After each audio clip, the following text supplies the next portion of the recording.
Glimpse of India के 3 parts हैं, a baker from Goa, Coorg and T from Assam. ये तीनों बहुत छोटे छोटे नैरेटिव्स हैं बट इम्पॉर्टेंट है करना। So let's start with the summary. पहले हम करेंगे baker from Goa by Lucio Rodrigues. ठीक है, बेकर फ्रॉम गोवा एंड इसका ऑथर है लूसियो रॉड्रिग्स। ओके, चलो लेट्स स्टार्ट।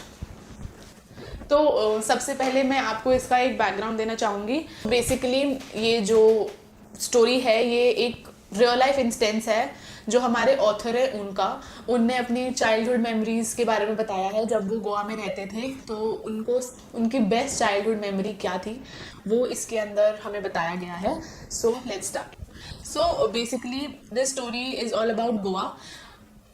उस टाइम के बारे में जब पोर्चुगीज रूल था वहां पे, समवट अराउंड 450 इयर्स के लिए पोर्चुगीज ने रूल किया था गोवा में। अब जब इतने टाइम के लिए कोई रूल करता है ना तो उनका कल्चर, उनका हेरिटेज, उनका रहन सहन इवेंचुअली सब कुछ अडेप्ट कर लिया जाता है बाय जो पर्टिकुलर जगह है उसके through. Okay, Portuguese invasion was somewhat around for 450 years. ठीक है, पोर्चुगीज ने इन्वेड किया था गोवा में फॉर 450 यस। ये एक बहुत इंपॉर्टेंट फिगर है, आप इसको रिमेंबर कर सकते हैं और अपने आंसर में इसको इनकॉर्पोरेट करके आपका आंसर बहुत बेटर लगेगा, बहुत प्रेजेंटेबल लगेगा और आपको अगर कहीं नंबर कट रहा होगा ना तो ये वो यहाँ मिल जाएगा। तो चलो, this story talks about Goa. ठीक है, ये जो स्टोरी है इट टॉक्स अबाउट गोवा जब वहाँ पे पोर्चुगीज का रूल था। ठीक है, और यही रीजन है कि लोगों को पोर्चुगीज कल्चर वहाँ पे पसंद है। ठीक है, तो लॉन्ग अगो वहाँ पे गोवा में ना बेकर्स हुआ करते थे जो ब्रेड बनाते थे। बहुत जो बेकर्स जो बेक करता है वो ब्रेड बनाया करते थे। इसके अंदर बहुत इंपॉर्टेंट चीज टू रिमेंबर इज जो बेकर्स थे गोवा में उनको पैडर्स बोला जाता था। बेकर्स नहीं बोला जाता था, पैडर्स बोला जाता था। Okay, so long ago people used to be bakers in Goa. It was very important profession, बहुत ही ज्यादा सक्सेसफुल प्रोफेशन माना जाता था being a baker in Goa उस टाइम पे। और बेकर्स को हम क्या बोलते थे? पैडर्स। हम उनको पैडर्स बोलते थे। Remember this. Okay, so this story is about these bakers जो एक विलेज में रहते थे, गोवा के किसी विलेज में रहते थे। उनकी ये स्टोरी है, उनके बारे में ऑथर ने हमको बताया है क्योंकि उसकी अपनी पर्सनल उसका पर्सनल लाइफ एक्सपीरियंस है, उसका पर्सनल लाइफ इंस्टेंस है। और हमारे ऑथर की काफ़ी सारी चाइल्डहुड मेमोरीज इन पैडर्स से जुड़ी हुई है कि how bakers used to bake the bread और वो कैसे देने आते थे उन छोटे छोटे बच्चों का। जब ऑथर छोटा हुआ करता था उसका क्या रिएक्शन हुआ होता था, बड़ों का रिएक्शन हुआ करता था। तो basically it is about childhood of the author, how he used to get excited whenever the पैडर्स यूज्ड टू कम ब्रेड देने के लिए। Okay, so let's get into the text again. So the author tells us that in the past people used to love to eat big loaves of bread made in huge ovens. बहुत traditional तरीके से bread बनाई जाती थी huge ovens के अंदर डाल के, बड़े बड़े लोफ्स ऑफ ब्रेड। मतलब एक जो हम ब्रेड खाते हैं आज के टाइम पे मिलती है स्टोर में, वो नहीं, एक बड़ा लोफ ऑफ ब्रेड जो बन के आता था, बड़े बड़े ovens में बनता था। ठीक है, अब इसके बाद ऑथर ने हमको बताया है तो जब पैडर्स ब्रेड देने आते थे गलियों में उनके, तो वो एक जिंगलिंग साउंड प्रोड्यूस करते थे बैम्बू के साथ। तो जो वो आते थे ना वो टोकरी लेके आते थे जिसके अंदर ब्रेड लोव्स होते थे और बैम्बू स्टिक्स होती थी और घंटी लगी हुई होती थी। तो जब वो उठा के लेके आते थे ना तो वो एक जिंगलिंग साउंड प्रोड्यूस करती थी जिससे सबको पता चल जाता था कि अरे पैडर आ गया ब्रेड देने के लिए। ठीक है, jingling sound with bamboo. Okay, so the author remembers how during his childhood the villagers used to love to eat those bread loaves and bread bangles. तो अब यहाँ पे ना 2 चीजें मेंशन करी गई हैं कि ब्रेड लोव्स और ब्रेड बैंगल्स। ठीक है, ये 2 चीजें मेंशन करी गई हैं, bread loaves and bread bangles. अब ब्रेड लोव्स तो हमें पता है क्या होता है। अब ब्रेड बैंगल्स वर शेप्ड लाइक डोनट्स। ठीक है, ये छोटे छोटे बच्चों की बहुत फेवरेट होती थी। तो वो ऐसी होती थी, ऑब्वियसली बैंगल है तो it is round in shape. ठीक है, वो ऐसी हुआ करती थी। This used to be the bread loaf, मतलब ब्रेड लोफ नहीं ब्रेड। सो वो उसका शेप ऐसे हुआ करता था like a donut. These were the bread bangles, और ये बच्चों को बहुत ज़्यादा पसंद थी। तो हमारे ऑथर ने, हमारे राइट जो हमारा जिन्हें टेक्स्ट लिखा है ल्यूसियो ने, एक इंस्टेंस बताया है कि जब वो बच्चे सो रहे होते थे ना, तो तब वो पैडर जब ब्रेड लेकर आता था, तो जब वो जिंगलिंग साउंड प्रोड्यूस करता था, तो that was the thing which used to ना एक्साइट कर देती थी बच्चों को कि भाई वो आ गया। तो सब उठ के भाग जाते थे जब वो पैडर आता था, बिना ब्रश करे, बिना मुंह धोए, सब बस भाग जाते थे। और उनके बस ये होता था कि भाई हम ये ब्रेड बैंगल खा लें चाय के साथ, और चाय से बढ़िया तो क्या ही होगा जो हमारे दांतों को साफ करेगा। तो ये उसने एक फनी इंस्टेंस दिया है, एक फनी एग्जाम्पल दिया है हमारे टेक्स्ट के अंदर। ओके, सो ये बहुत एक इंपॉर्टेंट चीज़ है टू रिमेंबर कि वो उन लोगों का रिएक्शन क्या होता था जब पैडर आता था ब्रेड लूप्स बेचने। ठीक है, सो मूविंग फॉरवर्ड, तो हमें स्टोरी टेलर बताता है कि जो ब्रेड था, जो गोवा में उस टाइम पे जो ब्रेड थी, उसकी इंपॉर्टेंस कुछ इस कदर थी कि वो सुपर इंपॉर्टेंट हुआ करता था किसी भी काइंड ऑफ सेलिब्रेशन के लिए। ठीक है, जो ब्रेड थी that was in super important part for any of the celebration. और एक स्वीट ब्रेड हुआ करती थी, उसका नाम होता था बोल। It was the most essential part of any kind of celebration. ये इस ब्रेड का नाम याद रखना is very important. Okay,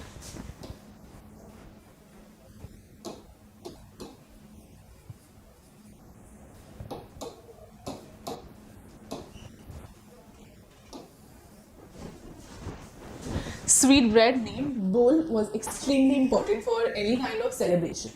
okay, तो अब इसके बाद हमें नेक्स्ट पॉइंट में हमारा स्टोरी टेलर डिस्क्राइब करता है कि जो पैडर्स है वो किस तरीके का कपड़ा पहनते थे, क्या उनका ड्रेसिंग सेंस हुआ करता था। ठीक है, so the writer also talked about what the baker wore called कबाई, which was a short frock that went down to their knees. एक फ्रॉक पहना करते थे, उसका नाम होता था कबाई।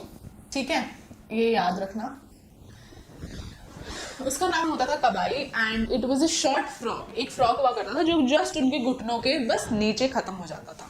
वो एक ऐसी यूनिफॉर्म पहना करते थे। And this story ends by saying कि भाई ऑथर बताता है कि उस टाइम का सबसे सक्सेसफुल प्रोफेशन हुआ करता था। Being a baker in Goa was a really good job उस टाइम पे। ठीक है, कि भाई being a baker became a really good job in Goa, and bakers lived a rich life. By being a baker was a rich profession that time. ठीक है, and lastly the author mentions that कि भाई baker जो थे वो healthy दिखते थे, एकदम जैक फ्रूट की तरह।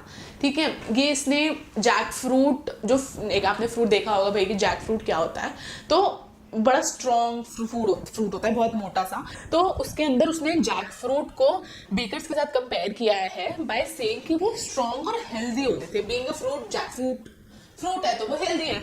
ठीक है, कि भाई यहाँ पे ना उसने हेल्दी और स्ट्रॉन्ग को कंपेयर किया है जैक फ्रूट के साथ।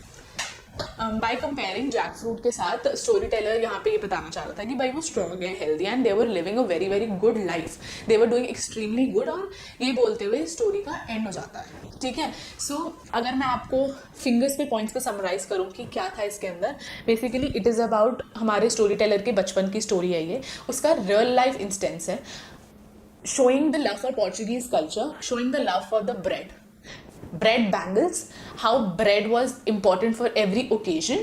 ठीक है, reaction of the children when, and ये हमने बोल दिया कि भाई that bread was extremely essential for every occasion. और जो sweet bread थी named bowl, it was extremely important उनके culture में। ठीक है, how the padders used to dress, उनकी ड्रेस का नाम क्या था, कबाई। ओके, एंड लास्टली कि भाई they used to live, padders used to live an extremely rich life. It was a very good profession at that time.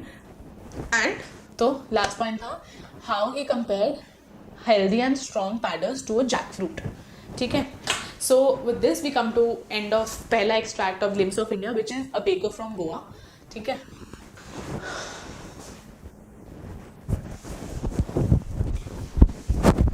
सो अब हम second extract के बारे में बात करेंगे, which is Coorg by Lokesh Abrol. अगर हम लोकेश अब्रॉल के बारे में बात करें, हम अपने राइटर के बारे में बात करें, so he is a doctor, he is a social worker, and he is a writer. He is all these three. ठीक है, and the most important thing to remember is जो ये एक्सट्रैक्ट है Coorg, it is not a story, ये एक description है एक जगह का. Coorg is a place in it is the smallest district of Karnataka. So Coorg is description. जो लोकेश अग्रवाल ने हमें डिस्क्रिप्शन दिया है कूर्ग का, वो एक डिस्क्रिप्शन है. उसने एक्सप्लेन किया है कि भाई कूर्ग कितना सुंदर है. But the most important thing to remember is do not अपने आंसर में डू नॉट राइट कि भाई कि एक स्टोरी है. It is not a story. Very important thing to remember. Okay, आपका जो बुक है उसके अंदर जो उसने फर्स्ट 2-3 लाइन्स में ही कूर्ग को बताया है. कूर्ग कहाँ पे है, सिचुएटेड कहाँ पे है. ठीक है, तो Coorg is basically the smallest district of Karnataka. ठीक है, it is a beautiful place. मतलब कूर्ग इज मतलब जन्नत. बहुत सुंदर जगह है. ठीक है, तो वेरी इंपॉर्टेंट थिंग है टू रिमेंबर इज कि भाई जो कूर्ग है वो मैंगलोर और मैसूर के बीच में पड़ता है. ठीक है, मैंगलोर और मैसूर के बीच में कूर्ग पड़ता है. ठीक है, ये चीज मेंशन करना, कोई भी जब क्वेश्चन आए किसी भी आंसर के बीच में ये चीज, मतलब आंसर के अंदर ये चीज डालना है वेरी इंपॉर्टेंट कि सिचुएटेड कहाँ है, कूर्ग जगह कहाँ पे है. कर्नाटका में है, कर्नाटका का स्मॉलेस्ट डिस्ट्रिक्ट है. मैंगलोर और मैसूर के बीच में कूर्ग पड़ता है. तो this is how you gonna start your answer. Okay, तो आ जाओ हम टेक्स्ट समराइज करते हैं अब. ठीक है, तो जैसे हम ये डिस्क्रिप्शन स्टार्ट करते हैं तो हमारे राइटर ने हमको बताया है, लोकेश अग्रवाल ने बताया है कि कूर्ग के अंदर ना 3 चीज़ें बड़ी फेमस थी. मतलब है, थी भी कहाँ है, 3 चीज़ें बहुत फेमस है. उनके एवरग्रीन रेनफॉल, उनकी कॉफ़ी और उनके मार्शल मैन. ये 3 चीज़ें ऐसी हैं जो एक्सट्रीमली फेमस है हमारे कूर्ग के अंदर. ठीक है, तो चलो आ जाओ टेक्स्ट पढ़ते हैं. तो this heavenly city has green forest, spices and coffee plantation. ठीक है, green forest, spices and coffee plantation and lots of tourist from September to March. भाई कूर्ग को विजिट करने का सितंबर टू मार्च के बीच में मजा है. जो एक्चुअल बात है, जो उसने मेंशन किया है कि भाई सितंबर से लेके मार्च के बीच में कूर्ग में बड़ी भीड़ रहती है और बहुत सुंदर नज़ारा होता है हमारा कूर्ग देखने का उस टाइम पे. It is the most beautiful at that time of the year. Okay, तो जैसे मैंने बताया आप लोगों को कि वहाँ पे उधर का coffee plantation is extremely famous. तो the writer wants to tell us कि भाई वहाँ की जो हवा है ना, वहाँ पर भी कॉफ़ी जैसी ही स्मेल है कि भाई वहाँ पे the air always seems like coffee. ठीक है, ऑलवेज स्मेल्स लाइक कॉफ़ी. जब भी वहाँ पे आप स्मेल करेंगे तो आप कॉफ़ी सूंघ पाएंगे. ठीक है, तो अब जैसे हम आगे बढ़ेंगे तो वहाँ पे बोला गया है कि जो कूर्ग में जो वासी हैं, जो वहाँ पे लोग रहते हैं, वो लोग मेजरली या तो ग्रीस के हैं या तो अराबिया के हैं. ठीक है, 2 तरफ के लोग हैं.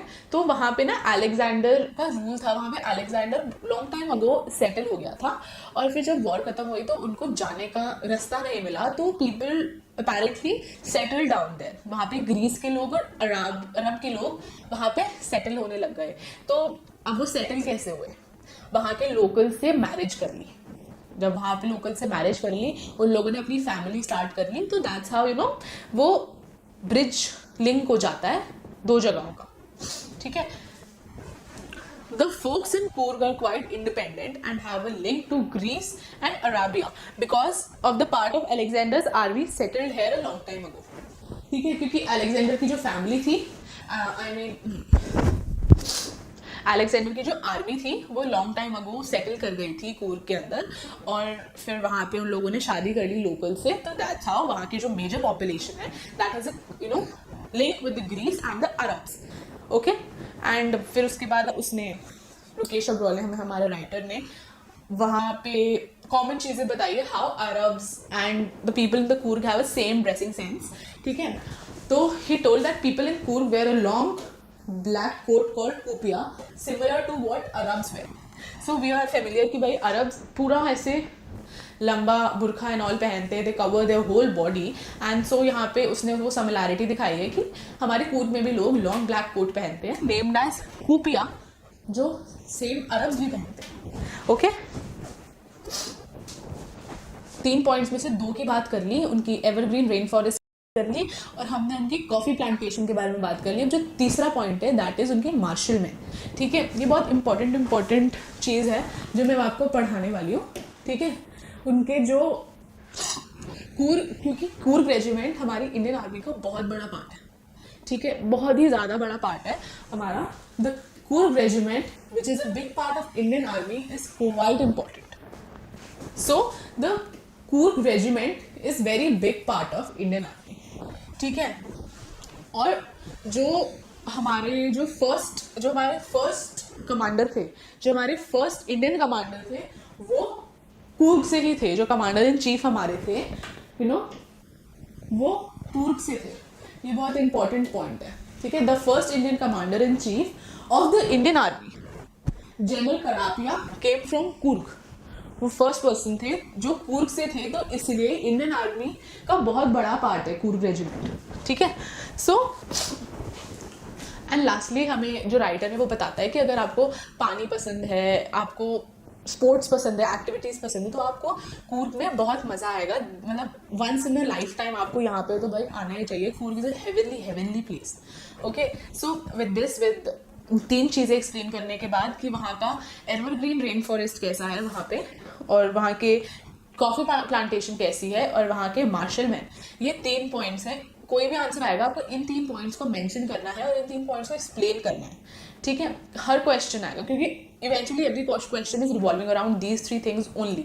आपको एनालाइज करना है कि वहाँ पे पूछ क्या रहे हैं, you have to give a beautiful description of that thing. और ये 3 मेन पॉइंट्स हैं। आप इसको नोट डाउन कर लो, ठीक है। कूर्ग के 3 मेन पॉइंट्स हैं।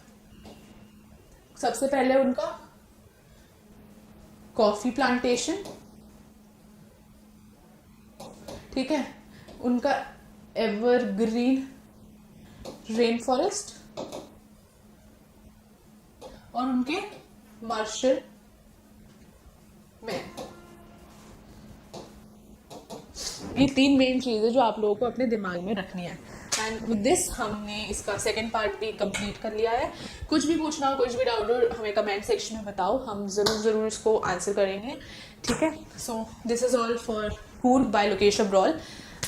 थर्ड पार्ट हम करेंगे इसके बाद। ओके, सो गाइज, अब हम ग्लिम्स ऑफ इंडिया चैप्टर की लास्ट पार्ट पर आ चुके हैं, which is tea from Assam by Arup Kumar Datta. Okay, so as the chapter name itself explains कि भाई ये पूरा डिस्क्रिप्शन, ही पूरी स्टोरी असम के बारे में है, वहाँ की टी के बारे में, ठीक है। ये स्टोरी टॉक्स अबाउट असम, जो लार्जेस्ट पार्ट है टी प्लांटेशन का हमारा। असम में सबसे बड़ा ट्री प्लांटेशन है, ठीक है। तो एंड बीइंग अ इंडियन, हमसे बढ़िया चाय को कौन ही जान सकता है। हमारे लिए तो चाय इज़ अ फीलिंग, चाय के बिना तो वाइब भी नहीं आती भाई किसी को, ठीक है। तो here author discusses about Assam.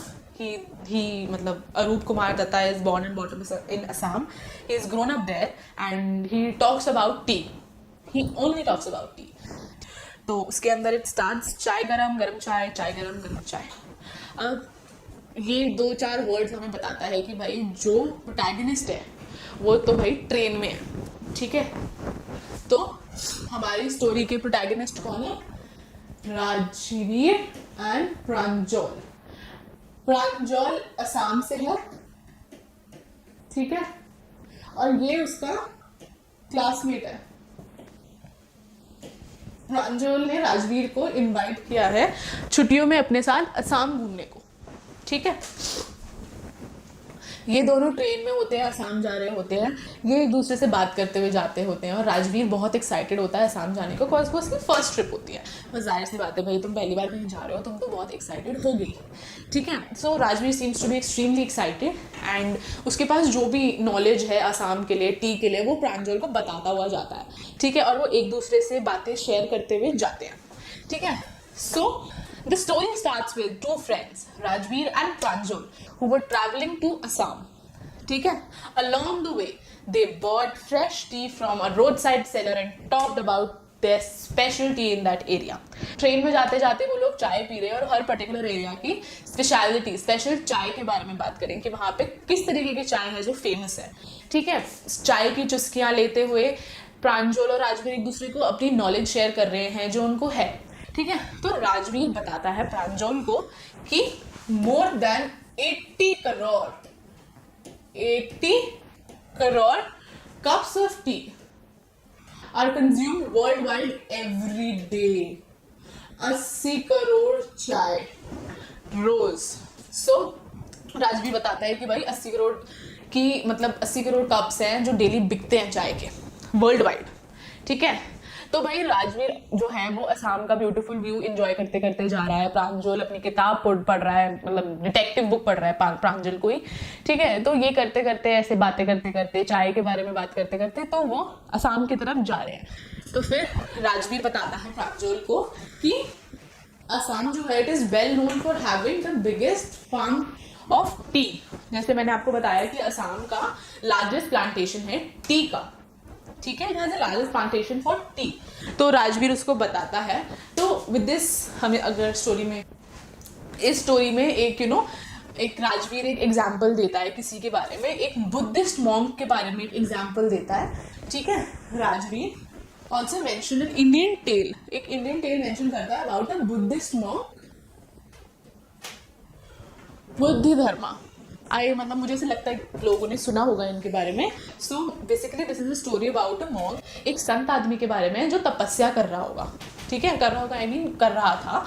And वो अपनी तपस्या करते करते वो सो गया, उनकी आंख लग गई अपने ध्यान में, अपने ध्यान करते करते वो सो गए, ठीक है। And he dozed of while meditating. तो उनने अपने जो आईलिड्स हैं वो काट दिए, अपने आप को पनिशमेंट देने के लिए कि उनने वो अपने आईलिड्स काट लिए। एंड स्ट्रेंजली, बहुत स्ट्रेंज बात है कि उनके जो आईलिड्स पे पौधे उग गए। एंड गेस व्हाट, पौधे किस चीज के उगे? चाय के पौधे उग गए उन पे, ठीक है। Strangely 10 T plants supposedly grow from his eyelids. उनकी आईलिड्स के ऊपर से 10 चाय के प्लांट उग गए, ठीक है। एंड ये माना जाता है कि जो और चाय पी ले, जो प्लांट उनकी आंखों की पलकों पे उगे थे, अगर कोई उसकी चाय पी ले तो वो इंसान को वो हेल्प करती थी अलर्ट और उठे हुए रहने में, ठीक है, अवेक और अलर्ट रहने में हेल्प करती थी, ठीक है। तो राजवीर ने प्रांजल को ये स्टोरी बताई। एंड विद दिस वो मरियानी जंक्शन पहुंच गए, उन्होंने अपने बैग उठाया और वहां पे प्रांजल के फादर उनका वेट कर रहे थे, ठीक है। तो फिर वो उनके फादर के साथ जाने लगे। राजवीर अपनी नॉलेज शेयर करने लगा प्रांजल के फादर के साथ। एंड जैसे जैसे वो उसके फादर को इंटरेस्ट दिखा रहा था in the culture, in the T state के लिए, अपने असम के लिए जो वो उसको इंटरेस्ट दिखा रहा था, उसके फादर, प्रांजल के फादर बहुत ही ज्यादा इंप्रेस हुए। किससे? राजवीर से। और राजवीर ने भी बहुत इंटरेस्ट दिखाया in learning more from Pranjal's father, ठीक है, उनने भी बहुत इंटरेस्ट दिखाया। तो विद दिस ये स्टोरी एंड हो जाती है।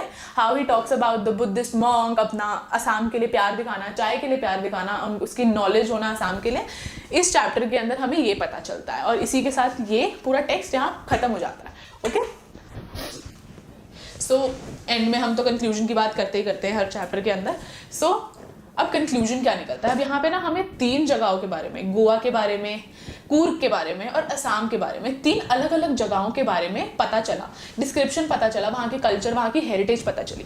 तो अब ऑब्वियसली इसका ये कंक्लूजन निकलता है हमारे ग्लिम्स ऑफ इंडिया के अंदर कि जो इंडिया है it is a wonderful wonderful portrayal, ठीक है, एक बहुत सुंदर पोर्ट्रेयल है, ठीक है। Glimpse of India is a wonderful portrayal of India's beauty and diversity, wonderful portrayal of India's beauty and diversity, ठीक है। तो और एनकरेज भी करता है, वैल्यू बोलता है हमें अपने इंडिया के कल्चर को, अपने इंडिया की हेरिटेज को वैल्यू करना चाहिए, ऑनर करना चाहिए, ठीक है, हमारे कस्टम्स को, हमारे ट्रेडिशंस को, कल्चर को, हर चीज़ को वैल्यू करना चाहिए, क्योंकि जो हमारी जो डाइवर्सिटी है, जो हमारी इंडिया की ब्यूटी है, इट्स जस्ट रिमार्केबल। तो इसके अंदर जैसे 3 जगहों के हमें डिस्क्रिप्शन पता चलते, तो इसके अंदर ये बताया जाता है कि भाई जो हमारा इंडिया है वो किसी और जगह से कम नहीं है। Stop giving weightage to foreign countries, foreign destinations, rather it's better कि आप तुम अपने हेरिटेज को तो पहले पूरा घूमो, पूरा देखो, बिकॉज इट हैज बहुत ब्यूटीफुली, बहुत वंडरफुली उसका पोर्ट्रे करा गया हुआ है। And you should actually put some emphasis हमारी अपनी डाइवर्सिटी के ऊपर। तो मैं एक बार ये पढ़ के सुनाती हूँ, बहुत इजी वर्ड्स में लिखा है, समझ आएगा। कंक्लूजन में इवन यही पूरा उठा के चेप सकते हो जो एक्चुअल बात है, ठीक है। So let's study this. To sum up the chapter glimpses of India is a wonderful portrayal of India's beauty and diversity. It encourages us to value and honor the various cultures and traditions within the country. The chapter highlights the importance of unity in diversity, emphasizing how this unity can strengthen our nation. There are numerous beautiful places to explore within India before venturing to discover foreign destination. ठीक है, this is something very very easy to understand. एक बार फिर से बता दे रही हूँ कि India की ब्यूटी एंड डाइवर्सिटी का एक्सट्रीमली ब्यूटीफुल पोर्ट्रेयल है इस हमारे चैप्टर में. ठीक है, हमें अपनी इंडिया की जो ब्यूटी है, कल्चर्स है, ट्रेडिशन है, उसको ऑनर एंड रिस्पेक्ट करना चाहिए. ठीक है, अपने कंट्री, अपनी इंडिया की डाइवर्सिटी, यूनिटी वगैरह पे एम्फोसिस डालना चाहिए, स्ट्रेंथन करना चाहिए अपने नेशन को, rather than you know. With this हम इस चैप्टर को भी हमने खत्म कर दिया है. ठीक है, any doubts let me know.